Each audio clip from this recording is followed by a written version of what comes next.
Hello,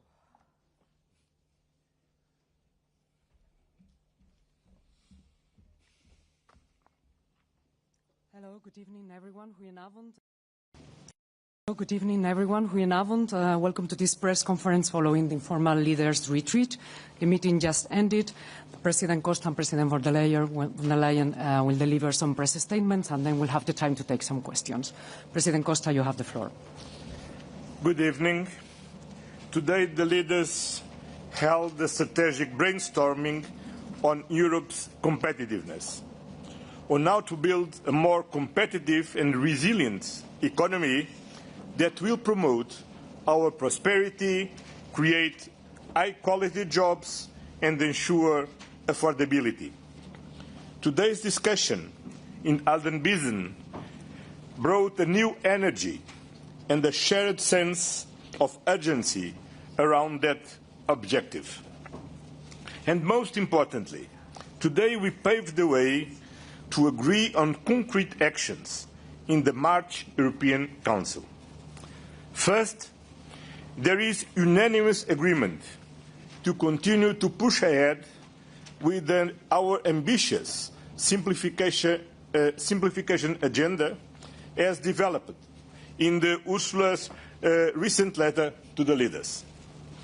Second, the leaders accepted Enrico Letta's challenge of moving from an incomplete single market to one market for one Europe.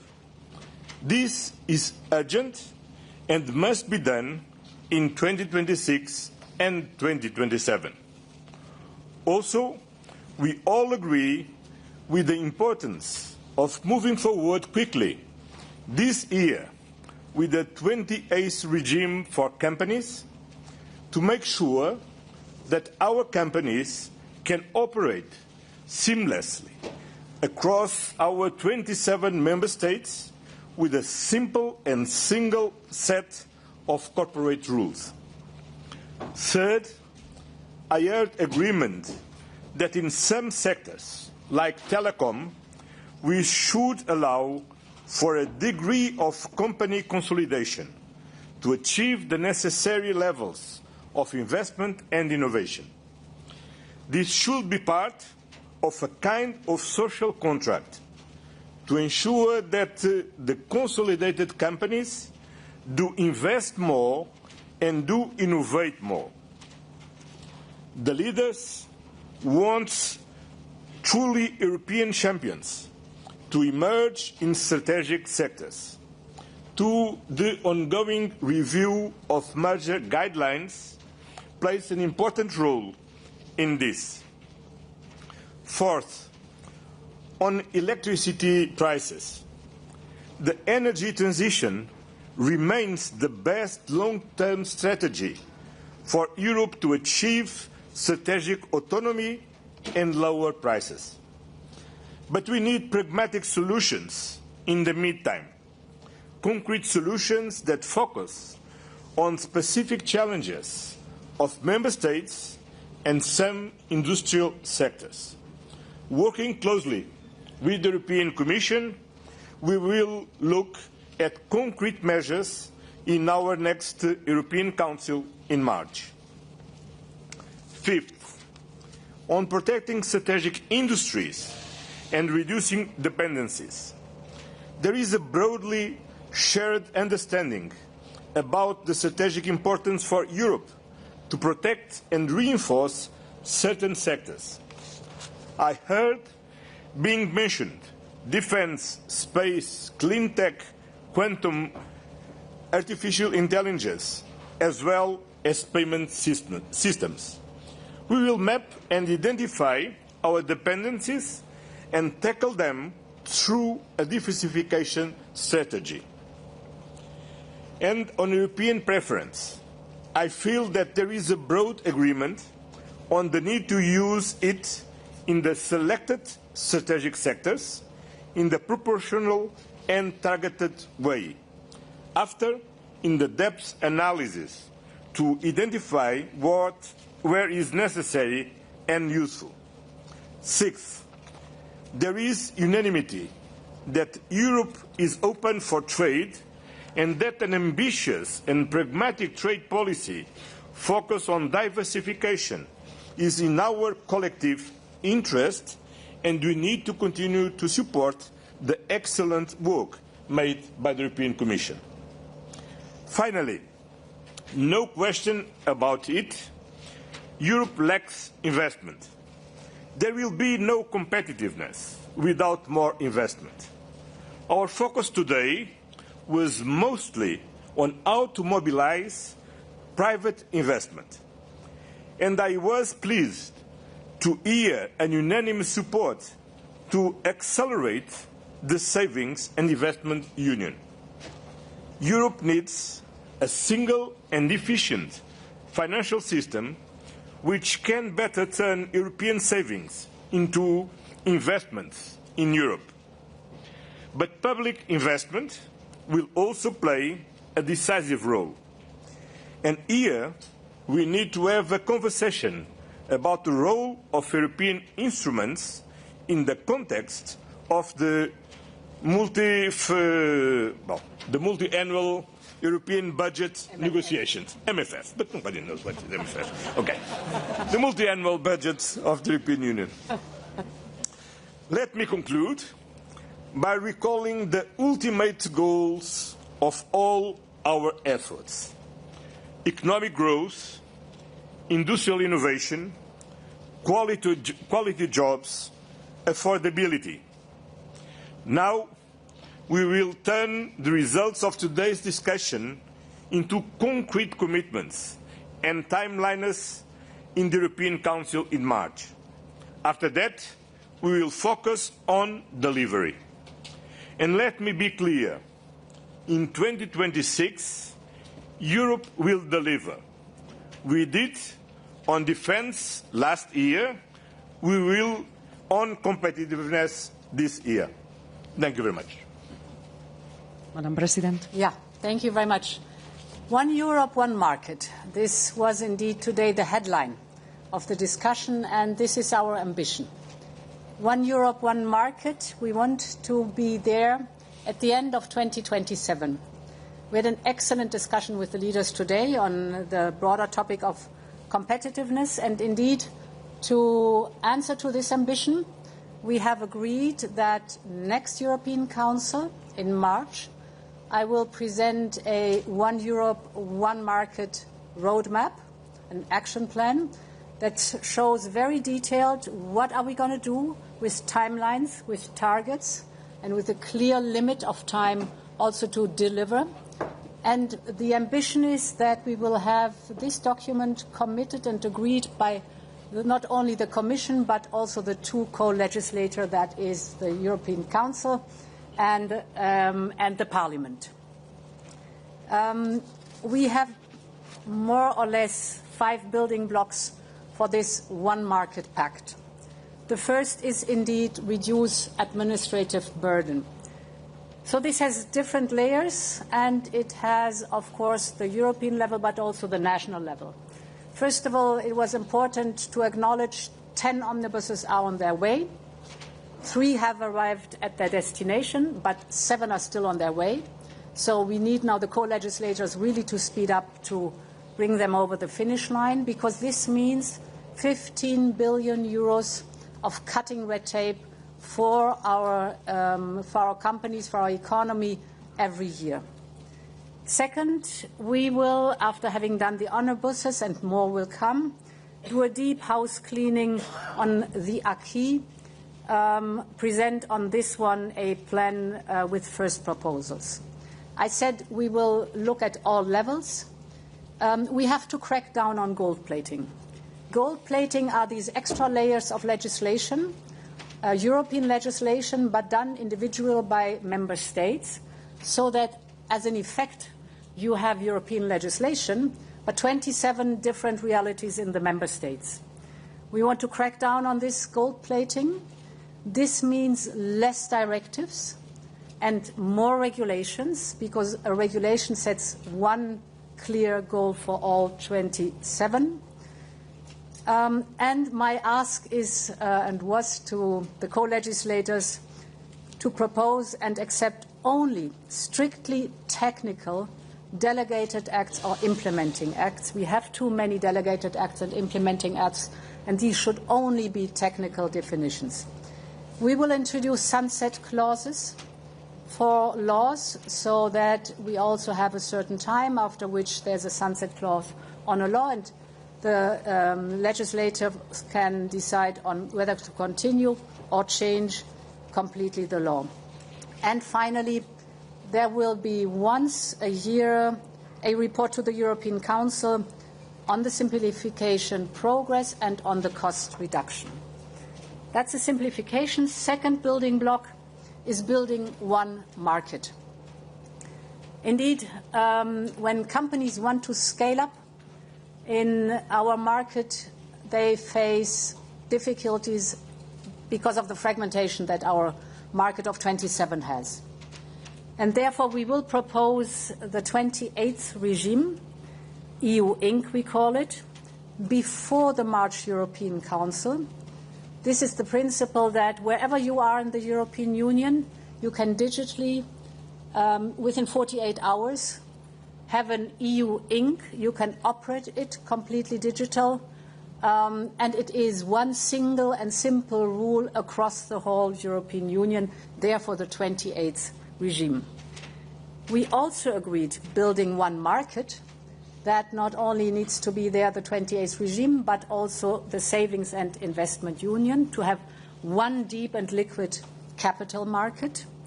And here we agreed that we want to be done with phase one of the savings and investment union. That includes the market integration, the supervision, and the securitization by June. If there is not sufficient progress by then, we will consider to introduce enhanced cooperation. That is that at least 9 member states, if they want, move forward faster and decisive to be more ambitious. The enhanced cooperation theoretically is also very interesting for the 28th regime because you can make it more ambitious.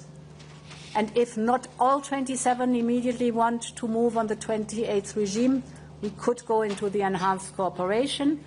Get me right, I preferred by 27, but it's these two enormously important building blocks that really have to advance now, and therefore there is, as a fallback option, potentially the enhanced cooperation. We need European champions, and therefore the merger guidelines. The draft will be presented in April, then comes the consultation with the member states, but we are very clear that we need European champion, that is merger guidelines that allow for the global market and not only for the European market. And finally, we will present the Industrial Accelerator Act, including a European preference, before the next European Council, for strategic sectors on the basis of solid economic analysis. The third pillar is building one energy market. Here, on one hand, we have to strengthen the infrastructure, mainly also the grid and the cross-border energy. The grids package is on the table of Council and Parliament. There are two in our roadmap for one market. We will have a timeline set for the grids package to be done and to be agreed. We will implement European energy highways. The first energy highway has just been agreed. That is the Bornholm Island with the Baltic offshore wind, now connected to Denmark and to Germany. A huge improvement of offshore wind that was initially only national, but now can be used as European resource of energy. So infrastructure is one part. The other part is the market design. Here we had an intense discussion about the effect that, on average, if you have renewables last year, they cost 34 euros per megawatt hour. Nuclear cost 50 to 60 euros per megawatt hour.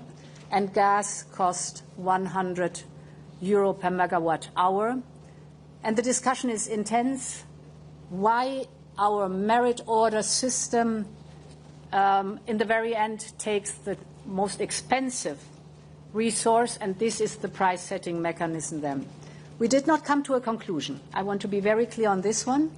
But to the next European Council, I will bring different options and findings on whether it is time to move forward on the market design or whether we are still good on this market design. And we will come as planned and as it is in the law with an ETS review.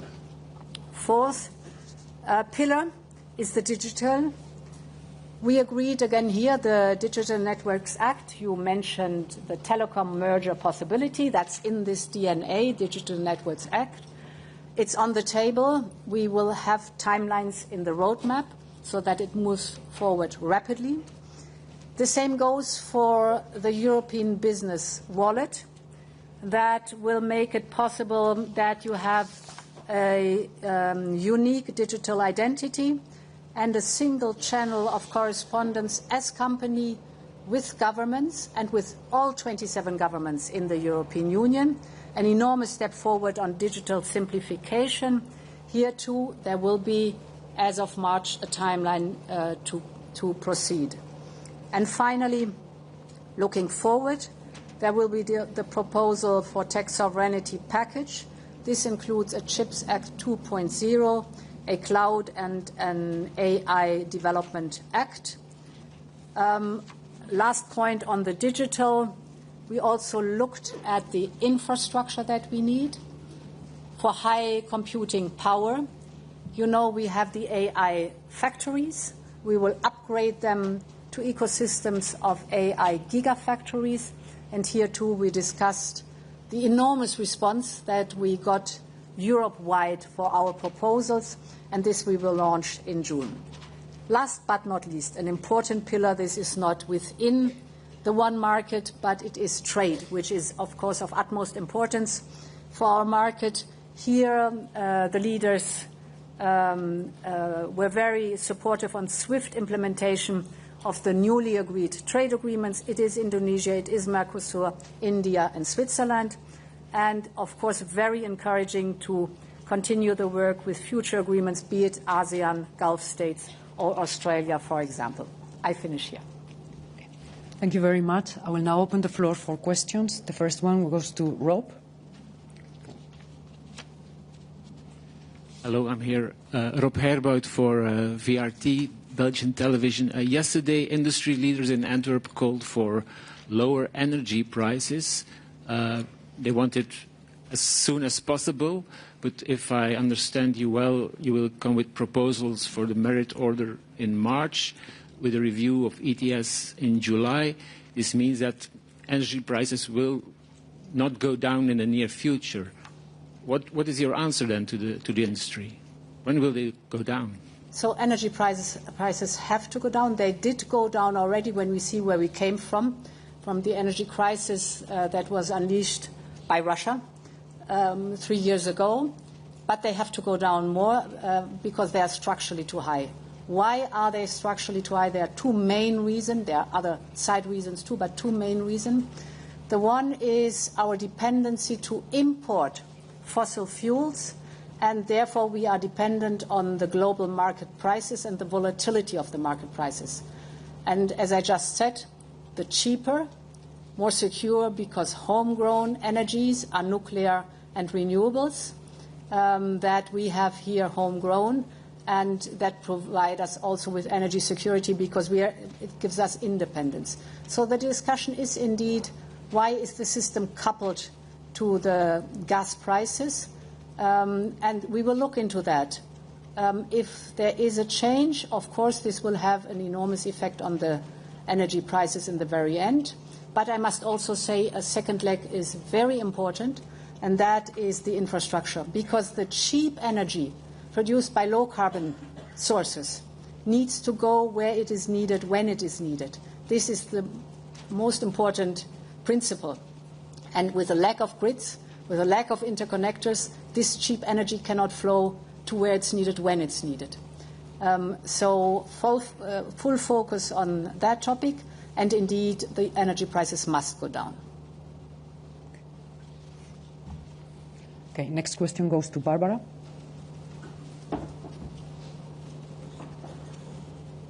Thank you. Barbara Moons, Financial Times. To follow up on the ETS question, some leaders asked not just for a review, but even for a suspension of ETS. Are you considering that, and how do you address the concerns of the companies that have already moved ahead, that they might have a first mover disadvantage? Thank you. So the emission trading system has clear benefits. It's always important that we look at the effects. It is a market-based system. It is technology completely neutral. It says basically if you want to pollute, you pay. If you don't want to pay, innovate. And this is what happened. It has been introduced in 2005. And since then, the emissions have gone down by 39%. The sectors covered by ETS1 have grown by 71%. So decarbonization and growth can go hand in hand. And there were revenues of 260 billion euros generated, partially for the European level. It's a smaller part, mostly 78% for the member states themselves. The European part is reinvested in innovation and was one of the drivers that our industries are partially world leader in clean industry and innovation.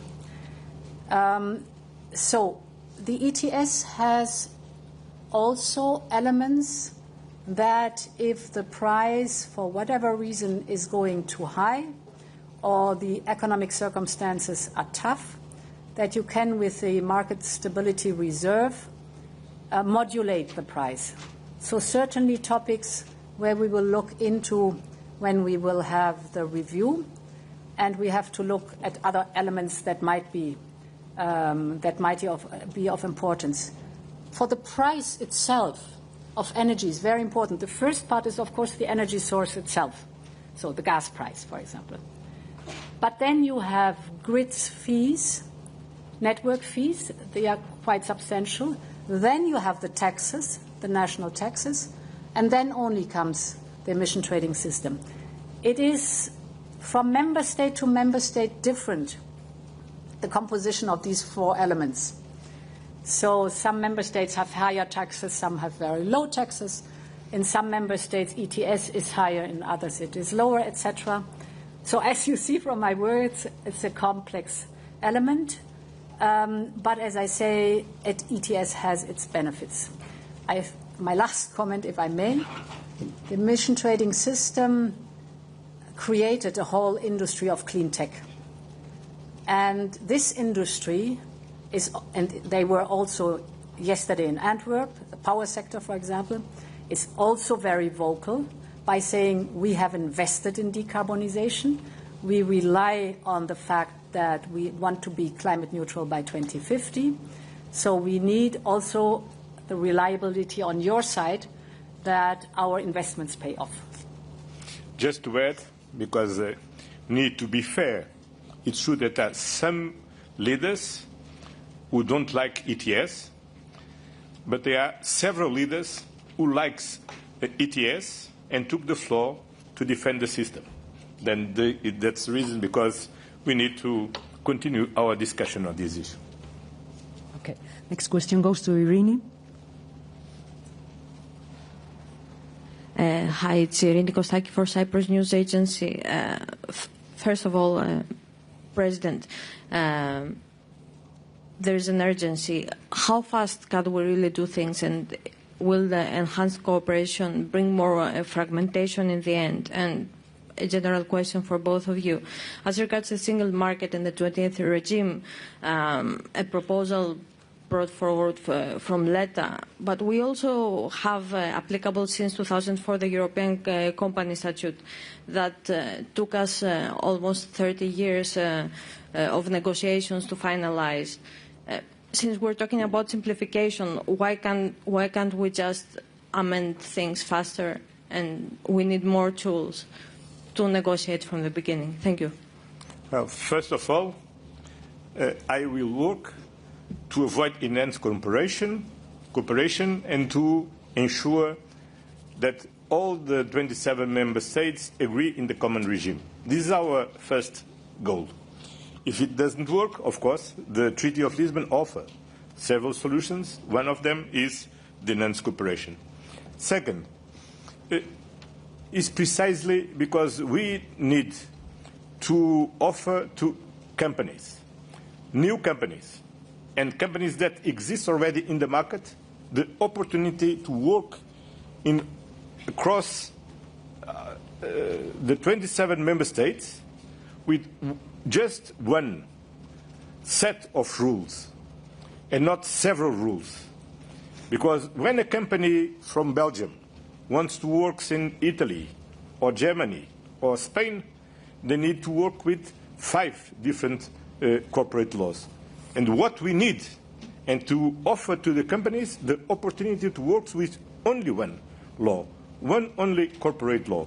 If they want, because it's voluntary, it's perfect. If they don't want, it's not perfect. But what is important is to ensure that this 28 regime come from a regulation and not from a directive.